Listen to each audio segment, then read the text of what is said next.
Welcome to SMR Bitesize.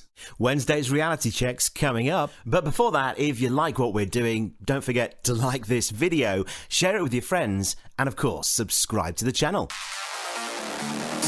It was the first post-Brexit trade deal to be negotiated from scratch. And at the time, the now disgraced former Prime Minister couldn't wait to blow his own trumpet on the Australia-UK trade deal. Good news will be good news for British car manufacturers, it'll be good news for British services, for British financial services, and it will be good news for, I hope, for agricultural sector on both sides. And the government's self-appointed morality and ethics czar, the slippery one, Michael Gove, was keen to emphasise that leaving the European Union would only be good for UK food standards and animal welfare. Can you guarantee that imports will have to be at the same standard that we grow? Yes, absolutely. There's no point in having high environmental and high animal welfare standards if you then allow them to be undercut from outside. And ultimately, if you have high standards here and then you allow food in from elsewhere, you're not really contributing to animal welfare or higher environmental standards. You're simply offshoring those low standards, and that's wrong. So that's a red line with your trade colleagues, with Liam Fox and others who are negotiating or will be negotiating trade deals around the world. You're going to say, absolutely no dilution. The imports must be to our standards. Absolutely. But then, just a few months ago, came this devastating bombshell from one of the guys behind that very deal. The then Minister for the Environment, Food and Rural Affairs, George Eustice. So the first step is to recognise that the Australia trade deal is not actually a very good deal for the UK. Fast forward then to just this week. And Australian News, well, they're more than happy to point out just what a good deal it is for them. A free trade deal with the UK will take effect from today. Under the new agreement, working holiday visa holders will be able to stay longer, and farm work will no longer be a requirement for UK nationals in Australia. Additionally, tariffs will be removed on more than 99% of Australian exports, including alcohol, seafood and car parts. The removal of the import tax is expected to save Australian households around $200 million a year. In fact, some of them are struggling to keep a straight face. I'm happy to do this for the rest of my life. I love it. Anyway, we have a new free trade agreement with the UK. Some British products will become cheaper. Exciting news. I just wonder, what does Britain actually have to offer us? I mean, there's a beautiful MGs. If we can imagine the top-down Matty riding. Here we are. This is you riding to the Callide Power Station earlier this morning with the top down.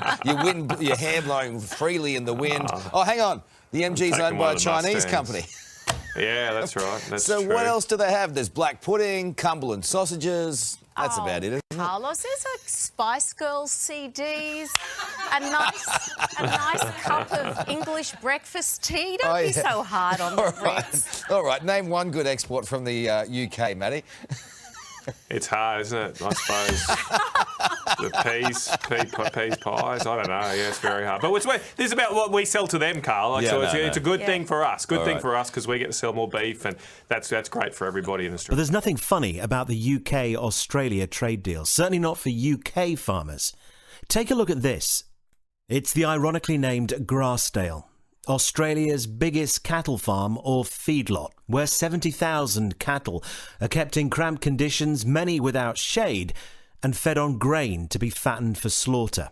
And I think you'll agree, this footage taken by Animal Liberation Queensland hardly needs a commentary from me at all. And Australia's animal welfare standards aren't a patch on the UK's, which, let's remember, were formed and regulated due to our membership of the EU.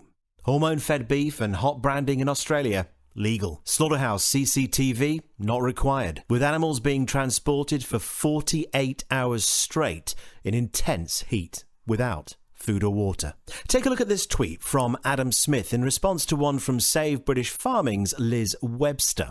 In it, he claims that feedlot farming such as this is acceptable under UCAS, the European Union Cattle Accreditation Scheme. Not heard of it? Neither had we, but it's not a scheme set up as you might think from its title by the European Union. It was, in fact, established by the Australian beef industry, and although it sadly turns a blind eye to feedlot farms such as these, does ensure that hormone-injected beef doesn't make it to the dinner table of our friends in the European Union, which of course we're no longer a member of. So as far as Australian beef exports to the UK are concerned, all bets are off.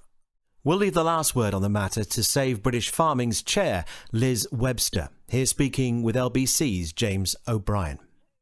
So yes, for some people like Steve, he probably won't care about where his steak comes from and how it's reared, and how many miles it's taken to get here, and how much cruelty it's gone through, and how many chemicals are in it. But ultimately, this was inevitable. And when the NFU actually caved in, it was the moment that this was inevitable over the standards in the Agriculture Act, and that's when not just us British farmers, but you British consumers were sold out, because you're going to be eating this stuff, and our lovely, gorgeous British animals are going to be rarer than they are now, and it's an absolute travesty for British health and our countryside. It's a disaster. If you enjoyed this video, visit 16millionrising.co.uk, where you can listen to this week's full radio show for free, support us with a donation, buy us a coffee, or subscribe as an early riser. Back tomorrow.